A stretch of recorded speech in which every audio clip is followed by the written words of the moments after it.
Damos comienzo a un nuevo comentario bíblico expositivo. Servidores de Dios. Quien te habla es Manuel Cornejo. En esta ocasión estaré compartiendo sobre el libro de Génesis, capítulo 37 y versículo 11, donde dice: Y sus hermanos le tenían envidia, mas su padre mediaba en esto. En el versículo 4 de este capítulo dice que los hermanos de José lo aborrecían. En el versículo 8 dice que y le aborrecieron aún más a causa de los sueños y de sus palabras. Y ahora note, en el versículo 11 dice que le tenían envidia. Pero al igual que María, la madre de Jesús, como nos dice en Lucas capítulo 2 y versículo 19, pero María guardaba todas estas cosas, meditándolas en su corazón. Note que Jacob, él comenzó a sospechar que aquellos sorprendentes sueños de José podrían implicar algún propósito divino, ya que el patriarca sabía por propia experiencia que Dios revela su voluntad a sus escogidos. En su propio caso, Jehová Dios le habló mediante la visión de la gran escalera, en Génesis capítulo 28 y los versículos 12 al 15. Quizás Jacob comenzó también a comprender que los sueños de José no eran otra cosa que la revelación de la voluntad de Dios a través de su siervo escogido. Pero por otro lado, note que sus hermanos simplemente lo descartaron y no le hicieron absolutamente ningún caso. Ellos creyeron que ni siquiera quedaba dentro del reino de las posibilidades. En cuanto a ellos, pues, supieron que ninguno de ellos jamás se arrodillaría ante José. Pero note por otro lado también que Jacob tomó nota de lo dicho. Continuará con los versículos 12 al 14, donde dice: Después fueron sus hermanos a apacentar las ovejas de su padre a Siquem. E Israel le dijo: Ve ahora, mira cómo están tus hermanos y cómo están las ovejas, y tráeme la respuesta. Y lo envió del valle de Hebrón y llegó a Siquem. Durante ese tiempo, Jacob y su familia vivían alrededor de Hebrón, que queda aproximadamente a unos 30 kilómetros o más al sur de Jerusalén. Y se han ido tan al norte de Jerusalén como Hebrón está al sur de Jerusalén. Han avanzado, pues, algo lejos de su casa, porque apacentaban sus ovejas por toda aquella región. Causa sorpresa el poder leer que los hijos de Jacob hayan viajado tanto desde el valle de Hebrón hasta Siquem para pastorear las ovejas. Había sido precisamente allí donde los hijos de Jacob habían masacrado a los hombres de Siquem, como señala el capítulo 34 y los versículos 24 al 31. De modo que aquel viaje era una aventura arriesgada. Quizás Jacob se encontraba bastante intranquilo respecto al hecho de que sus hijos se adentraron a un lugar peligroso, donde ellos eran odiados, para pastorear las ovejas allí en aquel lugar. Y ese temor fue precisamente lo que movió a Jacob a mandar a José a aquella misión al averiguar el estado de sus hijos. También debe de notarse la disposición de José para obedecer al mandato de su padre. El texto dice: Y él, José, respondió: heme aquí. José manifestó una total obediencia al llamado y a la comisión de su padre, a pesar del peligro que corría al presentarse delante de sus hermanos que, recuérdese, que le odiaban en gran manera, como señalan los versículos 4, 5 y 8. Por supuesto que Jacob ni José, ellos sospecharon lo que acontecería después. También puede observarse aquí el cuadro de la tipología de José, ya que deja la comodidad de la casa del padre y va a ocuparse del bienestar, es decir, de la paz de sus hermanos y sufre por causa de ellos. Los hermanos de José hicieron con él lo que la nación de Israel hizo a través de sus dirigentes y que haría siglos después con el Señor Jesucristo, el Mesías.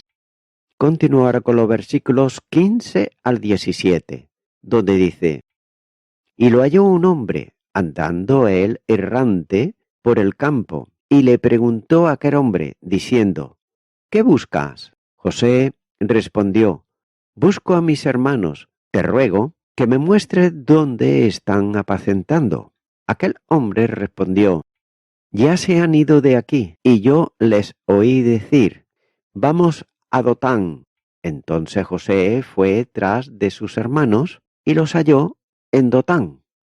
Como se ha señalado antes, la respuesta inmediata de José al mandato de su padre fue una pronta e incondicional obediencia, como lo demuestra el heme aquí del versículo 13.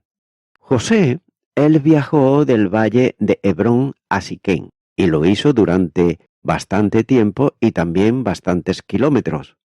Y es entonces que allí encontró a sus hermanos. Pero cuando encontró a alguien que le ayudó a localizarlos, el desconocido dijo a José que sus hermanos habían marchado a Dotán, situado a unos 21 kilómetros al noroeste de Siquén. Este pueblo estaba a unos 22 kilómetros al norte de Siquén y es famoso por ser el lugar donde Eliseo dejó ciego al ejército sirio, como señala el segundo libro de Reyes, capítulo 6 y los versículos 13 al 23. Está situado en un valle pequeño, pero sin embargo es un valle fértil. Y los hijos de Jacob, habiendo agotado el producto de la llanura más grande alrededor de Siquén, se habían movido hacia el norte. Al no haberlos encontrado en Siquén, José no sabía entonces dónde ir, sino que deambuló en el campo, los valles abiertos, hasta que él encontró a alguien que podía darle información. Si hubiera sido un cazador experto como Esaú, los habría seguido por las huellas del ganado. La prontitud y la totalidad de la obediencia de José parecen haber caracterizado la vida de aquel joven. Pero a pesar del peligro del viaje y del odio de sus hermanos hacia él, José, sin embargo, no dudó en viajar aquel largo trayecto. Continuará con los versículos 18 al 20, donde dice: Cuando ellos lo vieron de lejos, antes que llegara cerca de ellos, conspiraron contra él para matarle. Y dijeron el uno al otro: He aquí, viene el soñador. Ahora pues, venid y matémosles y echémosle en una cisterna. Y diremos: Alguna mala bestia lo devoró. Y veremos qué será de sus sueños. Ellos le odiaban tanto que mientras él se acercaba a ellos, comenzaron a pensar en la forma de darle muerte. Y dijeron el uno al otro: He aquí viene el soñador, vamos a quitárnoslo de encima. Luego veremos, por tanto, si esos sueños se realizan o no. Pero vamos a dejar ahora nuestra historia aquí por un momento, porque quisiera enfocar nuestra atención la comparación que hay entre el joven José y el Señor Jesús. Por tanto, no debemos de perder la analogía. Note que, en primer lugar, el nacimiento de José fue milagroso, porque Dios intervino al contestar la oración, como señala Génesis capítulo 30, versículo 22.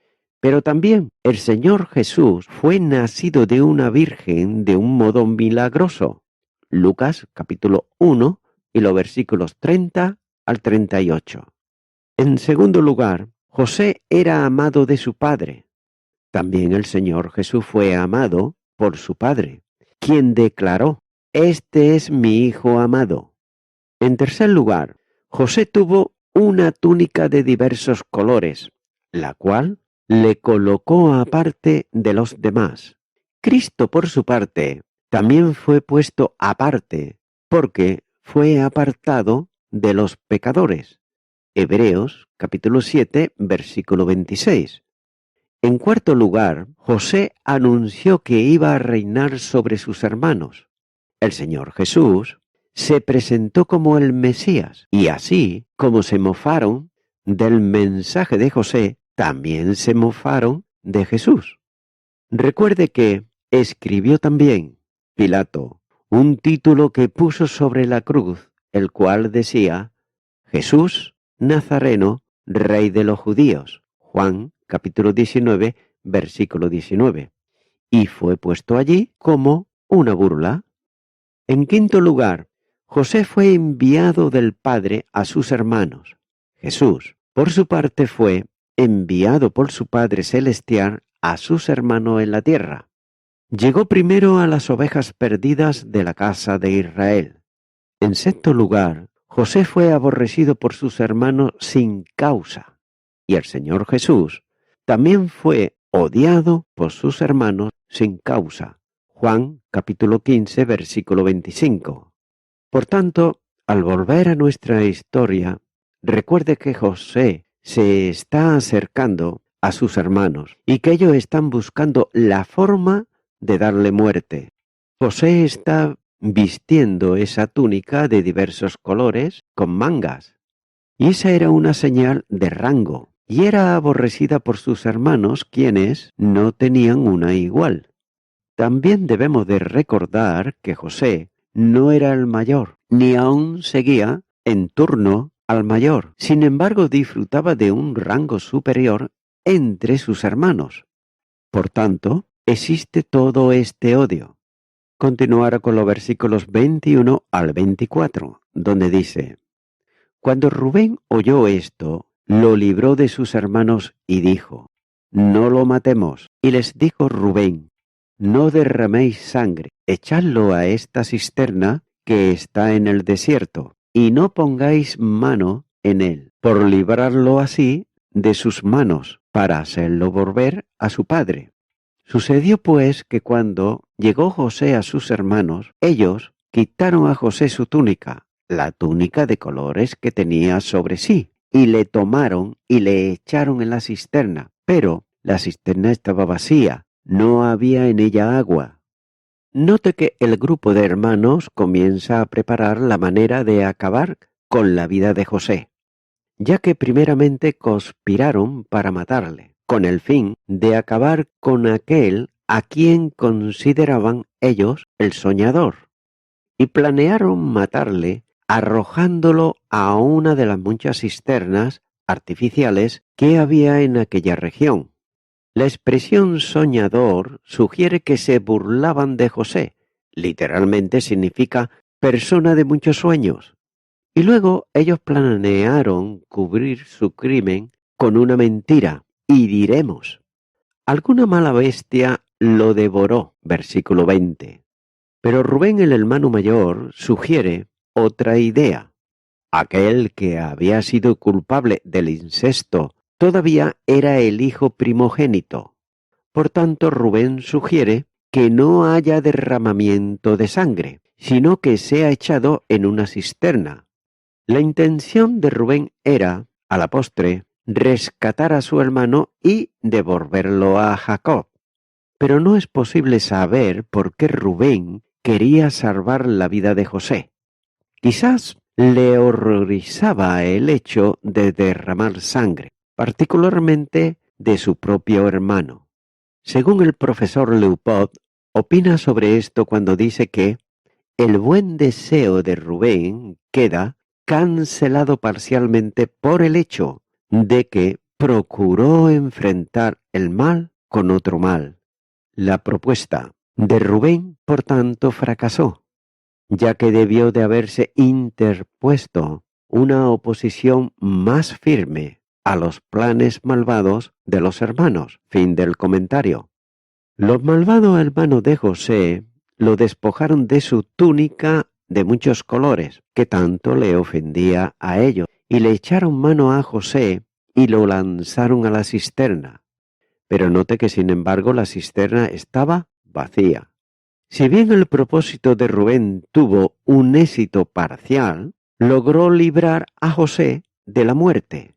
Entonces uno podría preguntarse, ¿cómo es posible que unos descendientes del noble Abraham pudieran ser tan depravados hasta el punto de cometer un acto tan terrible como aquel? Y una respuesta a esta pregunta radica en el hecho de que eran hijos de Adán, y todos los descendientes de Adán poseen una naturaleza depravada que afecta a la totalidad del ser. Además, debe de recordarse que todos eran hijos de relaciones bígamas y que estaban carentes de la armonía y la disciplina que procede de un hogar gobernado por principios divinos, ya que hay una gran diferencia entre una familia bígama y otra monógama, con padres que escuchan y obedecen la palabra de Dios.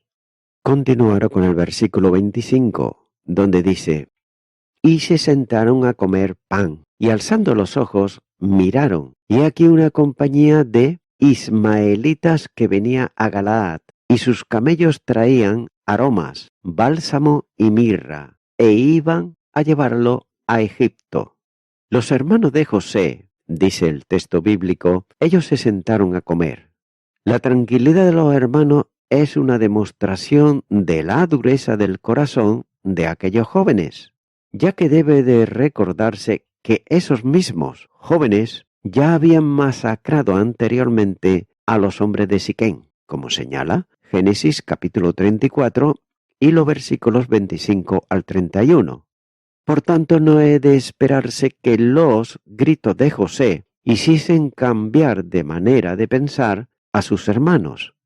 Unos 20 años después, sin embargo, cuando fueron, en cierto sentido, redargüidos por aquel odioso acto cometido contra José, se acordaron de la angustia de José por el innoble acto de ellos. En Génesis capítulo 42, versículo 21 nos dice: y decían el uno al otro: verdaderamente hemos pecado contra nuestro hermano, pues vimos la angustia de su alma cuando rogaba y no le escuchamos. Por eso ha venido sobre nosotros esta angustia.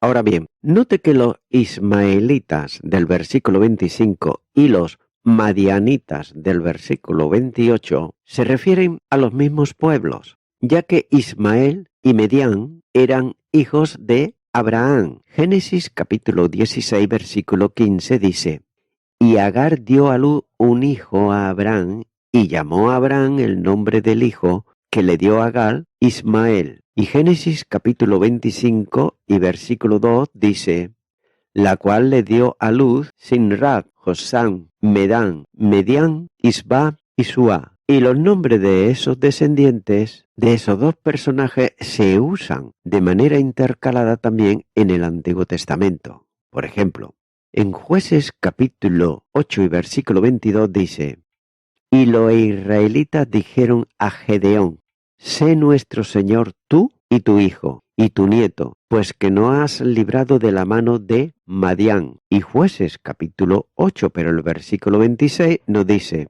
y fue el peso de los arcillos de oro que él pidió 1700 siclos de oro, sin las planchas y joyeles y vestidos de púrpura que traían los reyes de Medián, y sin los collares que traían sus camellos al cuello.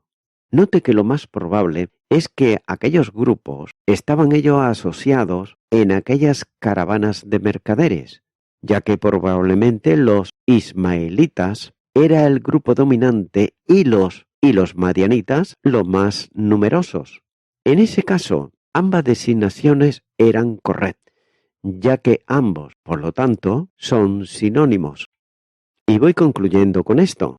Es notable que los egipcios nunca tomaron parte en el comercio del acarreo. Incluso la navegación del Mar Rojo se la dejaron ellos a los fenicios, israelitas y sirios, porque Samítico, Faraón, Necao y Aplíes, ellos trataron de inducir a los egipcios a emprender actividades marítimas. Note que sus productos eran el maíz, las telas, diviso y otros materiales y las alfombras, pero la exportación de estos bienes la dejaron a los comerciantes extranjeros, ya que especies, bálsamos y mirra, el primero probablemente fue goma tramascando, aunque algunos piensan que eran estorranque, es decir, la goma del árbol del bálsamo. Era probable, por tanto, que era la resina de un árbol que crece abundantemente en Galaad,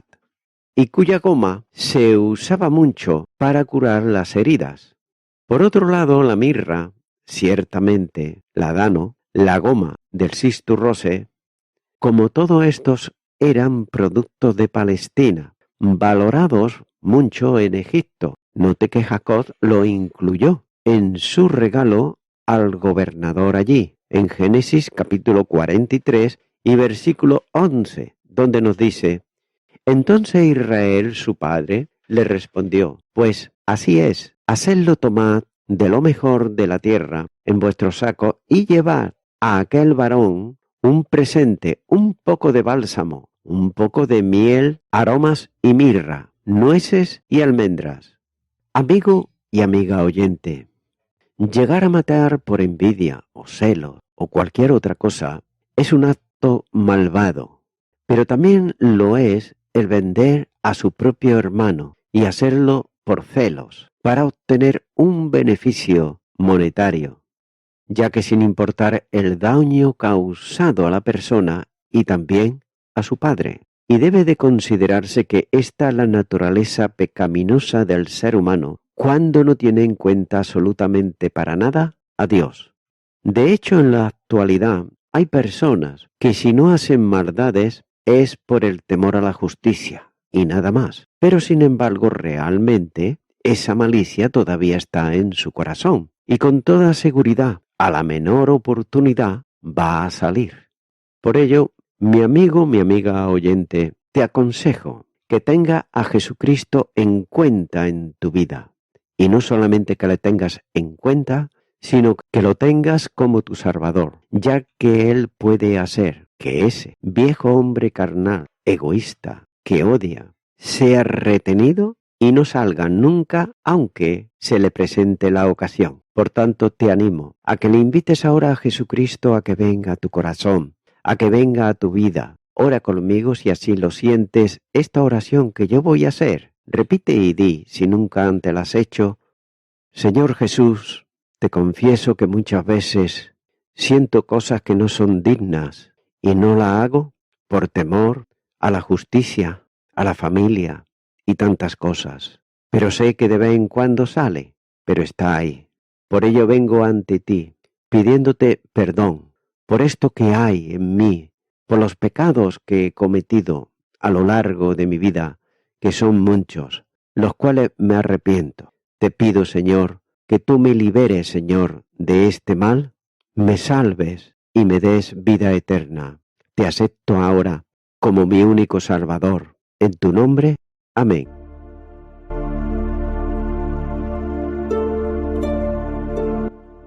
Amigo y amiga oyente, si tú has hecho esta oración de corazón, te recomiendo que comiences a orar a Dios, en primer lugar, en el nombre del Señor Jesucristo. Orar a Dios no es rezar, sino que es hablar con una persona. También te recomiendo que leas la palabra de Dios y lo hagas a diario. Comienza, por ejemplo, con el Nuevo Testamento.